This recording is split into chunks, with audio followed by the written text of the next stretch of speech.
Welcome back. In this class, we are going to discuss how to execute Python programming in Google Colab. So go to google.com. Inside that, you type it as Google Colab. So once you got this, when you type this Google Colab, the first one, welcome to Colab-Google. So click on this. You go to this is the one you are going to get, and now here if you click on open Colab, from here you are going to this one. If you want to add code, this is what you want to add. Here we are going to use, we are going to type and execute Python programming. Let me show you how to execute a first program, because we already discussed some basic concepts about Python programming in our previous classes. Hoping that the same code we are going to execute, show the execution here. We discussed about x is equal to 10. See, in the next line, y is equal to 20.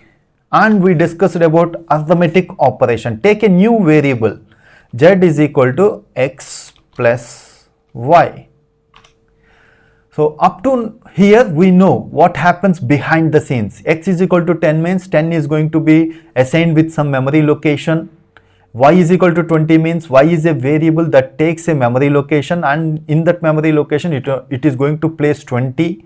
Z is a variable is going to be assigned with x plus y. What processor is going to do all these things we discussed previously. So how the program is going to execute. The program is going to execute line by line, first line, second line, third line. So once third line has been executed, the x plus y, 10 plus 20 is going to be stored in a value called z. So now if you want to display the value on the screen, print is the option which we are going to display variable values onto the screen. So we got details about this print option in our coming classes. As of now, you remember print is an option which we are going to use to display our output onto the screen. So once you are done with the program, now run the program.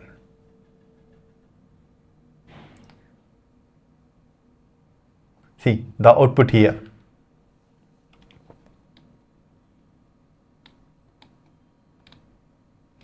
See, 30 has been displayed.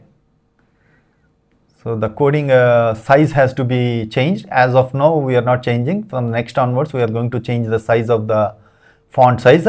So the output is 30 obtained here.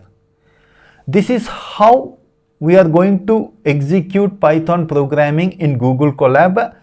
As of now, from now onwards, we are going to use Google Colab to continue our remaining classes, and everyone who are following our Python course, please consider this Google Colab and start executing along with us. That is the best way for hands-on practice. Hope you understand how to use Google Colab to execute Python programming. If you have any questions regarding the concept, please post your questions in the comment section below.